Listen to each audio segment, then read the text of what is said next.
Yo, what's up, everyone? Long time no talk.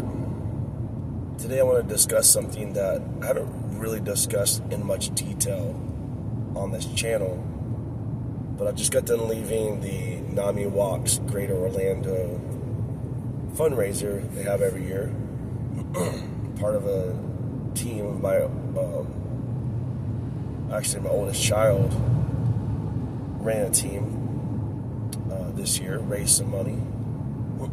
NAMI Walks raised like $225,000 to help support mental health care and awareness.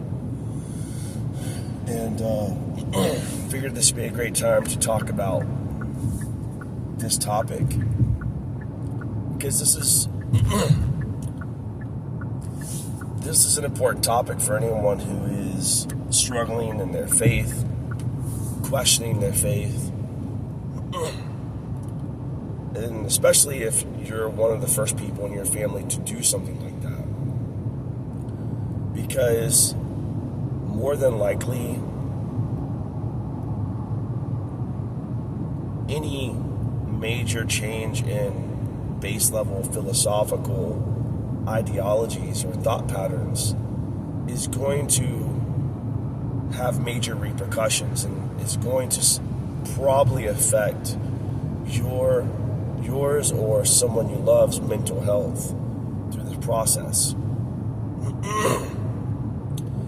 You have to understand that religion is a multi-generational, it's pre-established and preloaded like software. So it's your religious experiences and thought patterns and ideologies aren't just yours. They're passed down over generations, right? So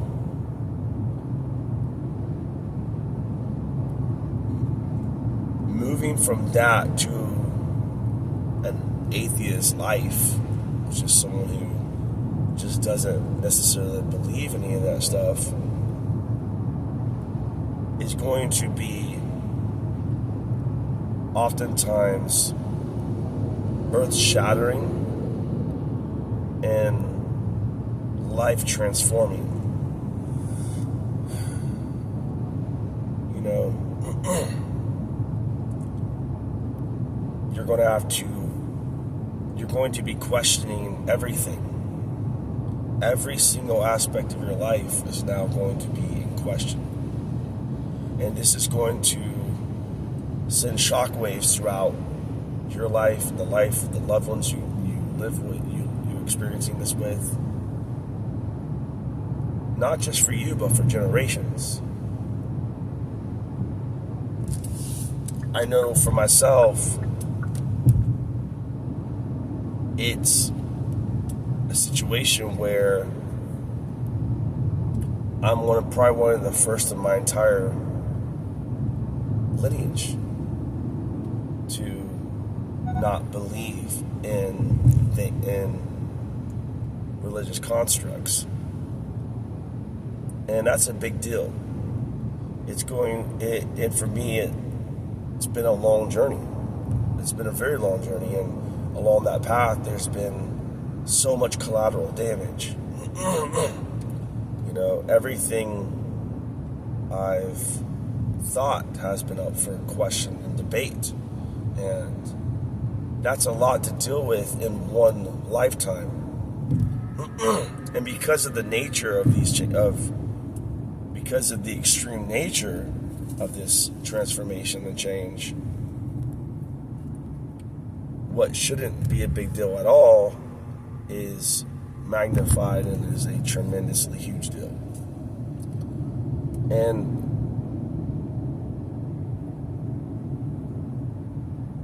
you know, I see stories of people, what they go through with mental health, things I've experienced for myself, my loved ones, and the guilt and shame that does come with the realization that my actions affect other people's lives, especially when it comes to like your kids, your immediate family members, your loved ones, and the stress that gets added into lives because of there's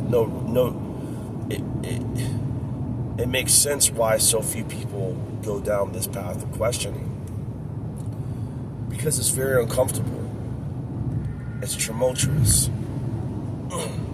and oftentimes you're not going to go through this process, especially if you're a first generation, without coming unscathed.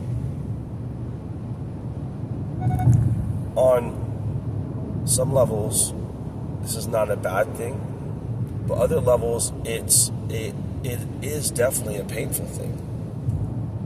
And one of the biggest problems that come from it is an overwhelming sense of isolation.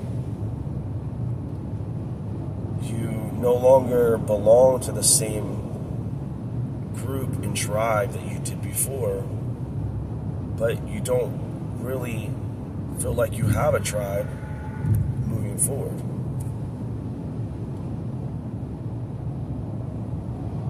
It's not like you've been in generations of non-religious people. You don't have any of those social constructs. You don't have any of those tribal and ritualistic experiences to hold you together with other people, and so you are left in some ways alone,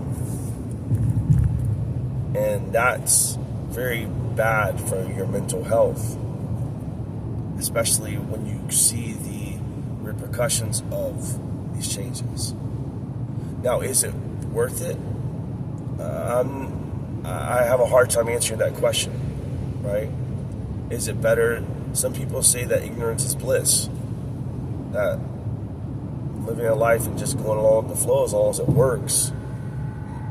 Some people would argue it's just better, even if it's not really necessarily the truth. And the answer to that question, I don't really know the answer to that question, because maybe none of this matters at all. Maybe there is no greater meaning or purpose, and our lives are just a blip in the universe, a tiny grain of sand on an infinite number of beaches. Maybe. But for me, I will say that the idea that I'm breaking my children free from having to experience this themselves is very valuable. It's not been easy. And along the path, mistakes have been made. But at least I know that I'm setting them free from having to experience this transformation themselves, by themselves. They're not alone now. And they're able to have a free mind, not controlled or constrained by external religious ideologies.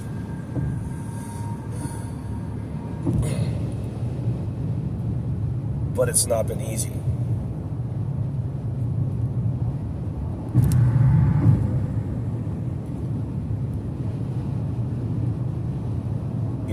One of the things I like about the Nami walks is that you get to meet a lot of people who are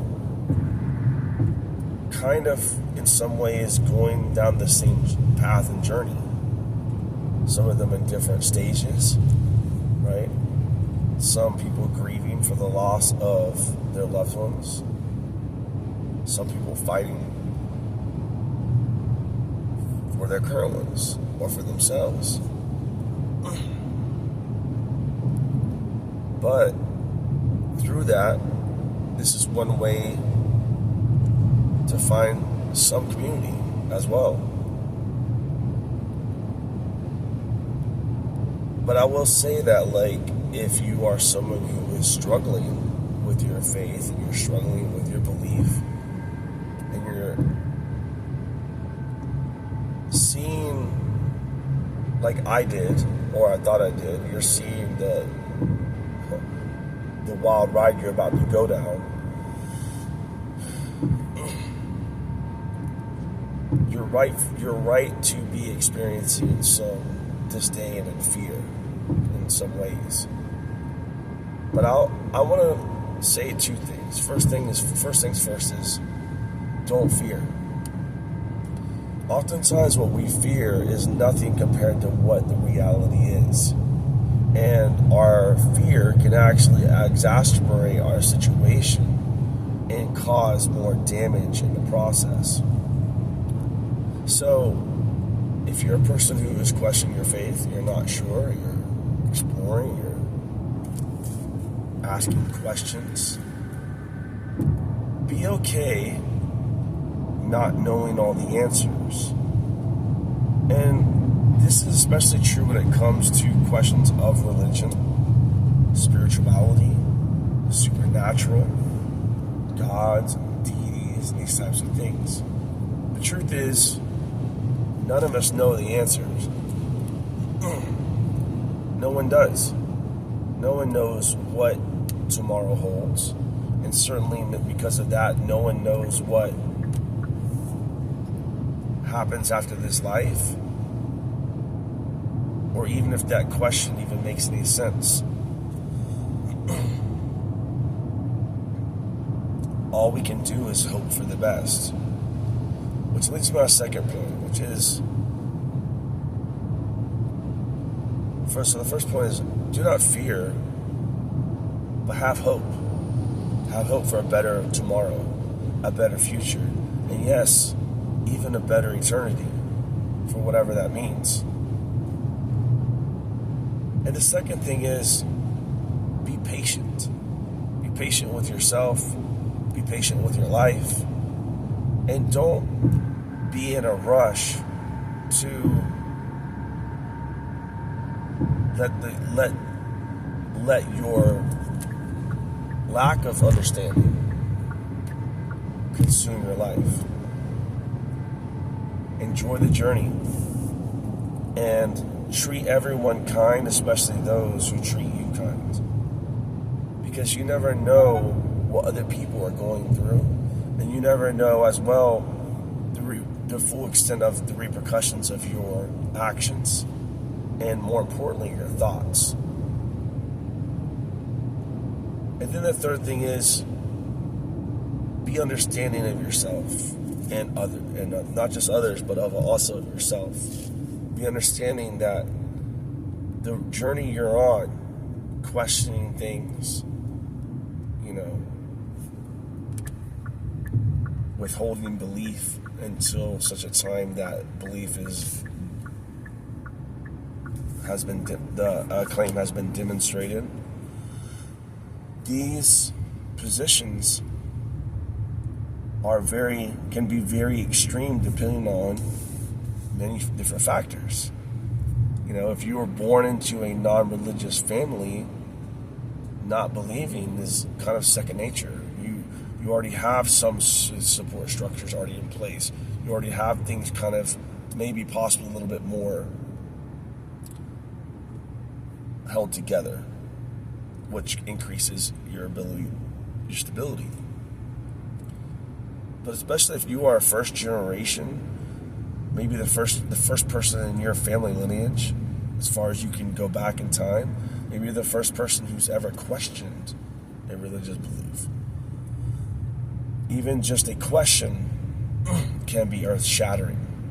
So you have to be patient and be understanding of what you're about to go through and what you're going through.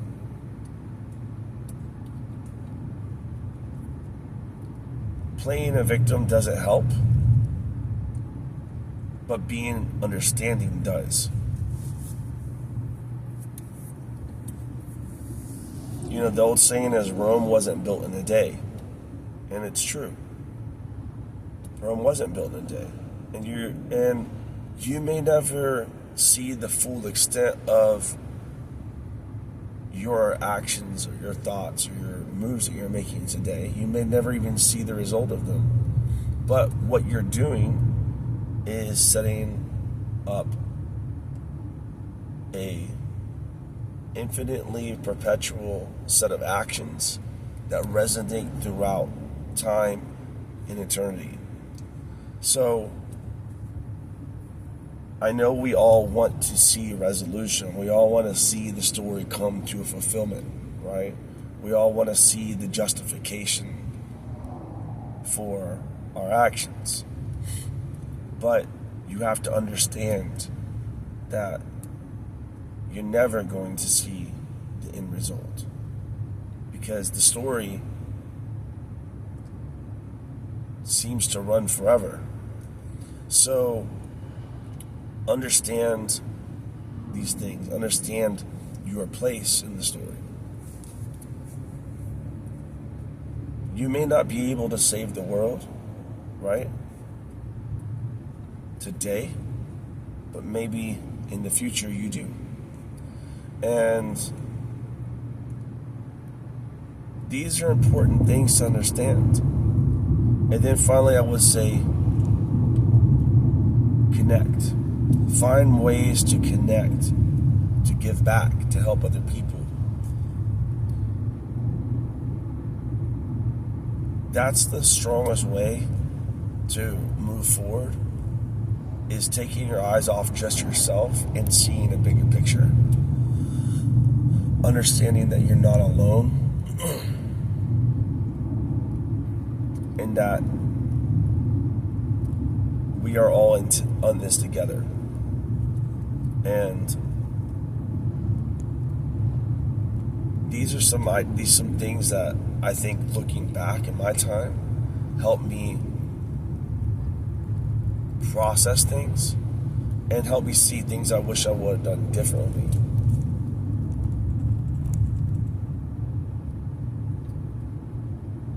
Because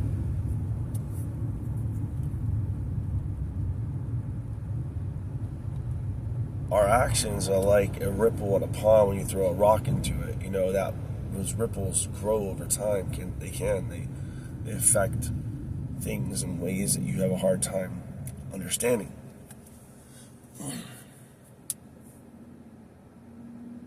But hold in there. Stay fast. Stay true to yourself. Don't be afraid of that. You don't have anything to defend, and you don't have anything to prove to anyone except yourself. So with that said, I want to hopefully you found this helpful and inspiring and encouraging. And until next time, everyone, keep it positively atheist. Be good.